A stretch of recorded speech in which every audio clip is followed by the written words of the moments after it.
Happy as a butter clam, when tides are high I sing a grateful ode to Puget Sound, the land of everything. I love it from Tulalip, from Puyallup, Squim and Pish, and to the Dosey Wallops, where so many times I've fished.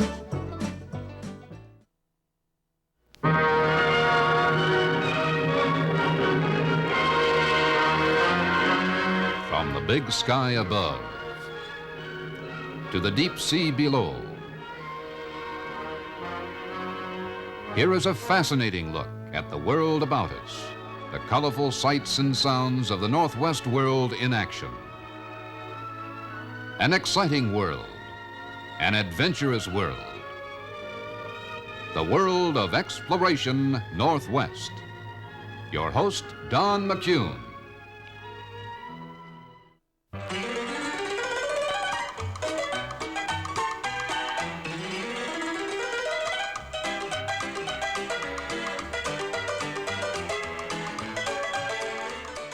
Welcome to Exploration Northwest. Tonight, an exciting look at the past, when scenic Snoqualmie Valley, at the foot of Mount Si on the western slope of the Cascade Mountains, boomed with the sound of railroad logging, and Snoqualmie Falls was a company town. We'll visit the Snoqualmie Falls lumber mill, with the most interesting flashback to the days of early logging. There's a lot tied up in the trees and forests here in the Northwest. We're the #1 timber producer in the United States, for one thing. But when it comes to trees here in the Snoqualmie Valley, during the symphony known as fall, the evergreens play second fiddle to the oak, and the alder, the poplar, and the maple. Their testimony to reaching fingers of frost, which shall shortly claim for its own the vivid salute of summer's end. It is a time of transition, a brief giving way to reflective glory before the artist's brush of nature repaints the scene and adds the magic touch of winter. It is then that the evergreens wear a blanket of snow, and Snoqualmie Valley becomes a picture postcard, framed for the season. In 1854, when Lieutenant Tinkham, who made the first professional reconnaissance of Snoqualmie Pass, descended the South Fork of the river. He followed an old Indian trail on snowshoes, using a watch and a compass. But even he was struck by the beauty of the winter landscape and the spectacle of Snoqualmie Falls, 100 feet higher than Niagara, the thundering namesake of the Snoqualmie Falls Lumber Company, the oldest plant of its kind still in operation here in the Northwest. Established in 1916, the first general manager was W. Warren. The original brick stack is still in use.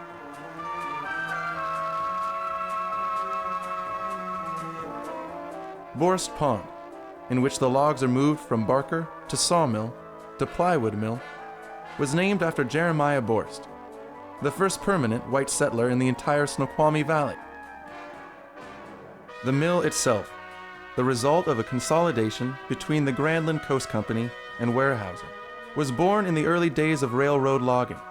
A branch of the Northern Pacific Railroad had begun operating trains to Snoqualmie in 1889, and the Milwaukee Railroad in 1911.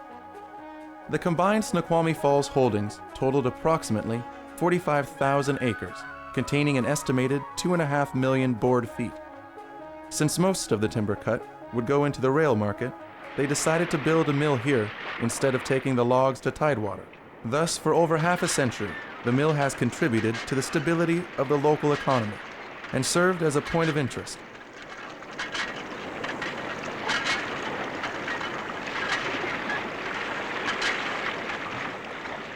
Monday through Friday, twice a day, visitors are invited to tour the Tree Farm Trail and visit the mill. Starting here, where the logs are lifted from the mill pond, a process called feeding the bull chain. The first log entered mill #1 on November 25th, 1917. The first 2 orders were for ship timbers and airplane stock.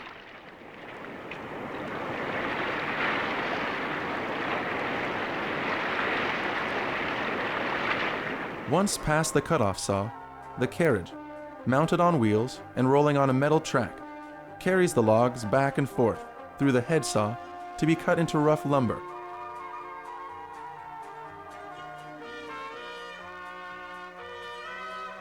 It is at this point that the handling of the log can make or break a mill. Wrong cuts can ruin it.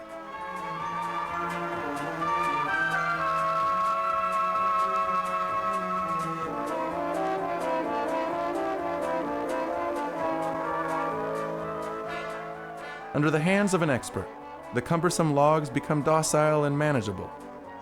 Jostled into position, they are drawn and quartered with amazing accuracy. As the dismemberment varies according to the size and character of each log, each cut is important for maximum use, and the responsibility rests with the man in charge, the head sawyer. Passing through the head rig, the logs are ripped into cants and slabs, sizes that can be handled by other saws.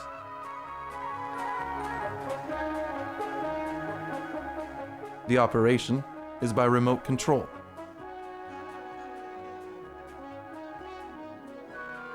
The result? Rough lumber, ready for further processing.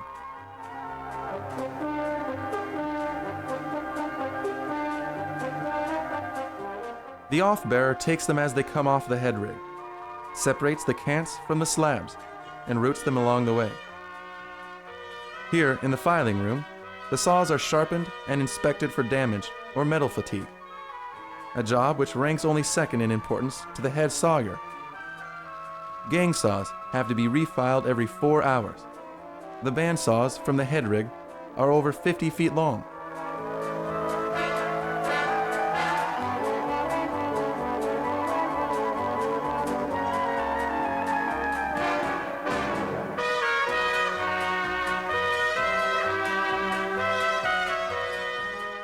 This is the edge puller. His job is to separate the edges and the trimmings from the good lumber as it comes out of the eastern edger saw. The scrap goes to 2 places. Some of it goes to Everett to make paper, and some to the boiler room to make steam and electricity to run the plant.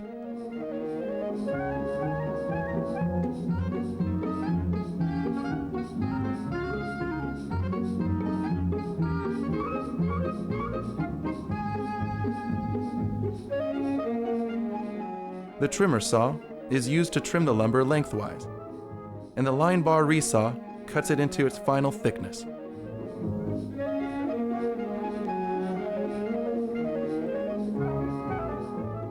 Once it enters the mill from the logs to lumber, less than 30 minutes have elapsed. The entire operation takes place under the watchful eyes of 2 men, the mill foreman, Mike Osterhout, and the maintenance foreman, Jim Wilhite. As the lead millwright, Jim's job is to oversee the equipment and machinery and keep it in top running condition. He has worked here at the mill, man and boy, for the past 21 years, and his dad before him. Jim was born near Cedar Falls. He is married and lives here on Johnson Heights. They moved in 9 years ago. There are 3 children in the Wilhite family. This is Barry, the youngest. He was born the year after they bought the house.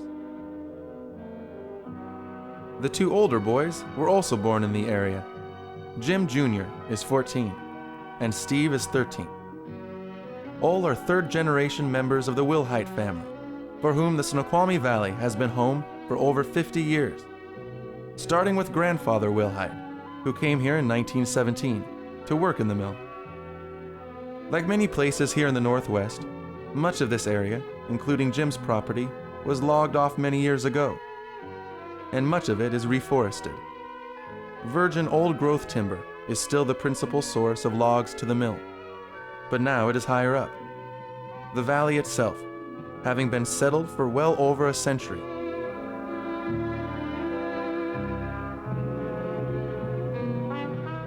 By the time Jim's boys are old enough to have children of their own, regrowth timber will supply the demand now filled by original growth, the result of a perpetual harvest cycle, starting long before loggers ever heard of chainsaws. Today, as one of 1,500 people employed in Weyerhaeuser's Cascade Division, Jim Wilhite is part of a forest factory. Here, in the Snoqualmie area, most of the wood harvested goes into lumber in the local mills. Approximately 30% goes for chips to make pulp and paper. and less than 20% is sold overseas. No statistics are available as to what percentage is burned as Yule logs, but it's obvious that the Wilhites will not lack for firewood.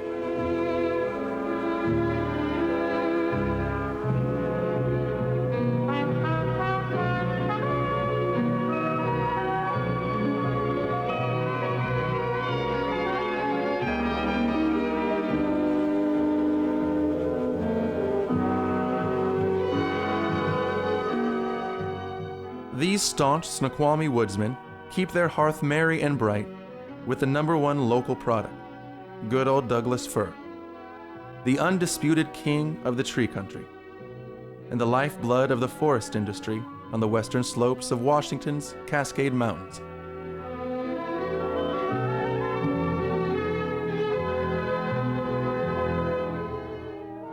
Velma Wilhite is from Issaquah. She met Jim on a blind date. They've been married for 17 years. She says the Issaquah girls have always liked the Mount Si boys. With 3 boys and a husband to feed, Velma is used to spending time in the kitchen. The pie is a specialty of the house, an eggnog chiffon and date filling with toasted sesame seeds in the crust. It's called open sesame pie and is a family favorite, especially when there's usually company for dinner. The senior Wilhites are expected.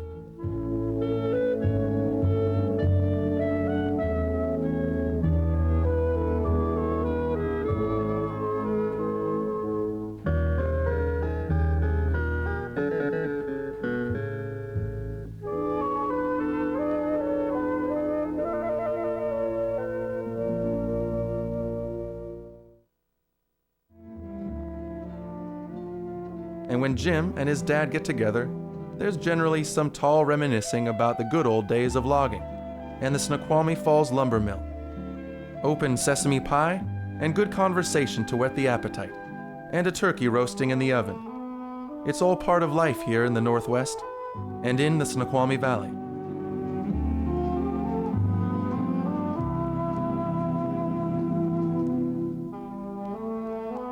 There is, in this scene, the quality of family, the Wilhites of Snoqualmie Valley, with the senior member, Lewis Wilhite, presiding at the head of the table and the head of the family. Lewis and Letha Wilhite moved to Snoqualmie shortly after the mill was opened, over 50 years ago.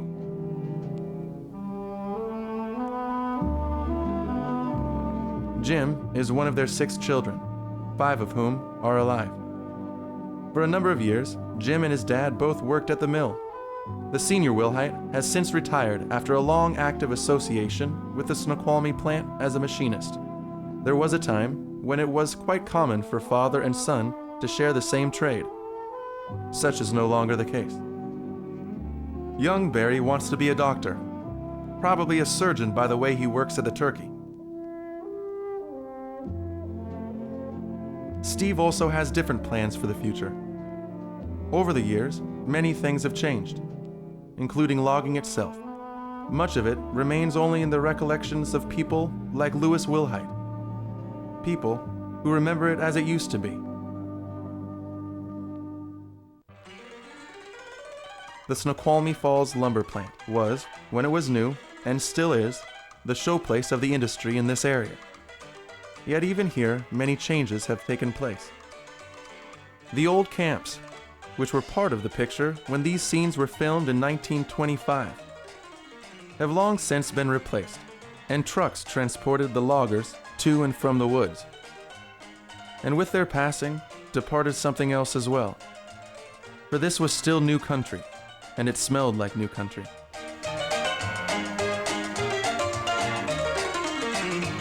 Placing as springboards, the Fallers staked his claim on the forest giants the size of which they'd never see again.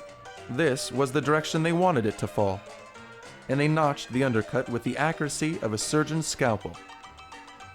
Working well above the swell of the butt, they eliminated the heavy butt logs, which sank to the bottom and clogged up streams and mill ponds.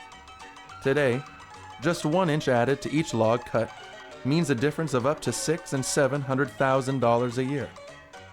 The handy kerosene bottle was used frequently to keep the saw from sticking to the pitchy wood. Big timber like this took up to 5 hours or more.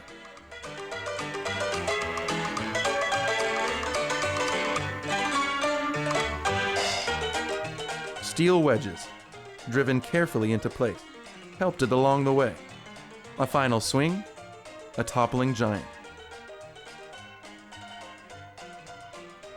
And the cry of timber in the woods. And loggers from Maine to Louisiana, Swedes and Finns from Minnesota, Michigan, and Wisconsin. And the top dog of all was the high rigger, equipped with long spiked climbing spurs and a special belt with a life rope knotted in steel rings. Armed with a light axe and a one-man cross-cut saw, he headed skyward, clearing the way as he went.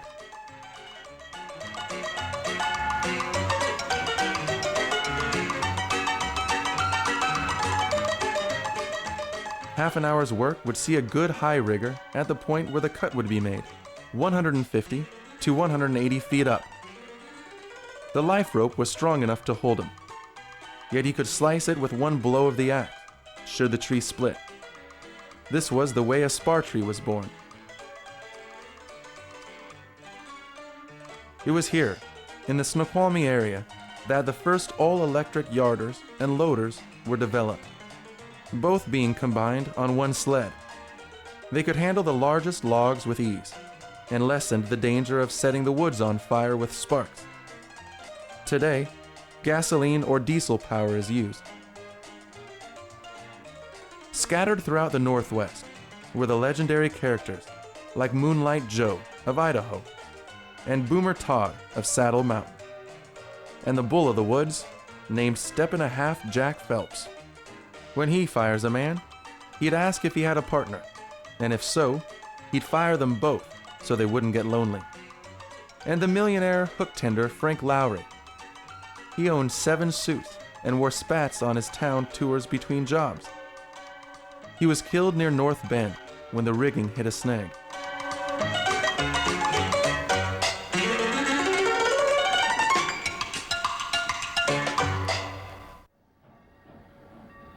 This was known as railroad logging.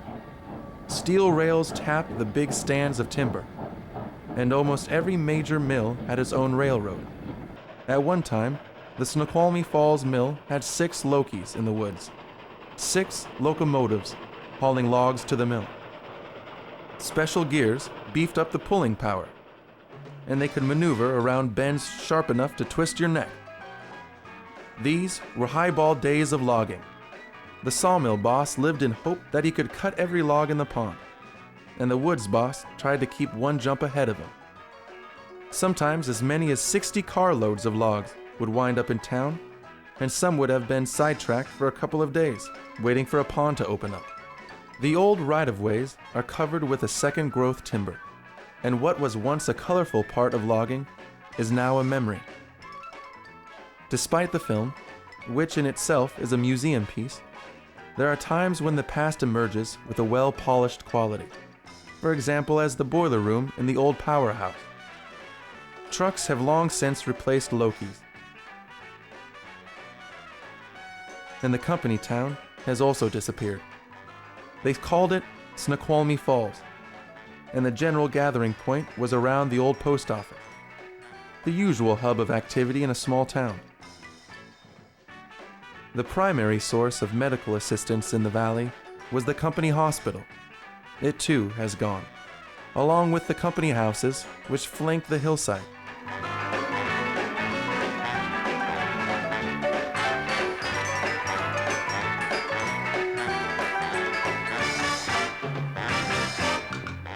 They were all once part of the past, but this is today, and nostalgia is only part of the Snoqualmie scene. This is where the evergreen comes into its own, a proud tree, happily adorned with light and beauty, and surrounded by happy faces. Young Barry Wilhite looks forward to winter and playing in the snow. To the Wilhites, as well as many others in this area, the Snoqualmie Valley is home. Tree country, in the shadow of Mount Si.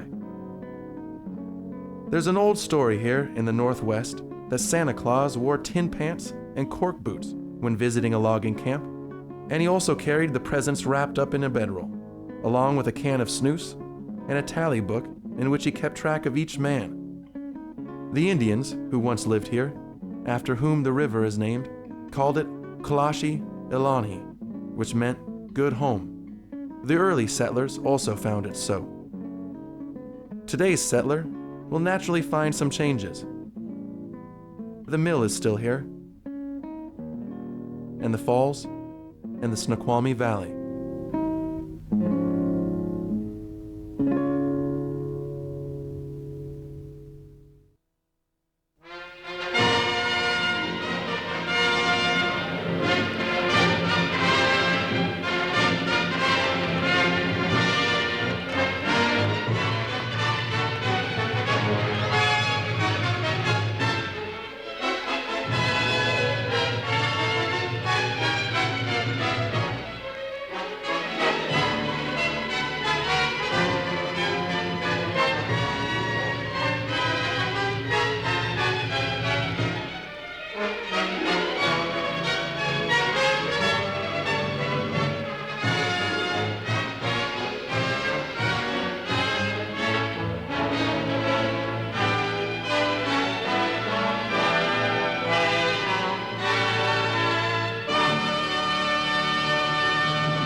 As happy as a butter clam when tides are high, I sing a grateful ode to Puget Sound, the land of everything. I love it from Tulalip, from Puyallup, Squim and Pish, and to the Dosey Wallops where so many times I've fished.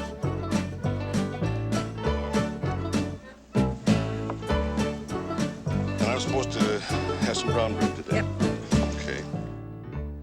From Brennan to the Bogoshiel, from Lemmy to Lapush, and from the lordly Salda to the lovely Duck Bush. From Samish to Sammamish, from Suquamish to Quilcene, the climate is so friendly, it's a land that's evergreen.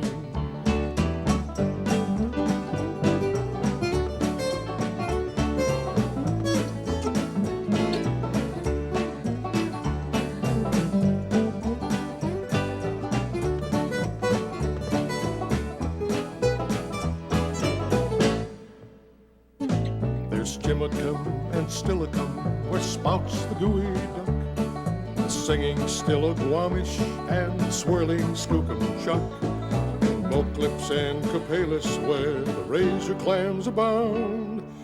A little bit of heaven is a shack on Puget Sound. There's peace on the Snoqualmie, on the Queets, and on the Hoe. There's calm on the Nisqually, born of ageless ice and snow.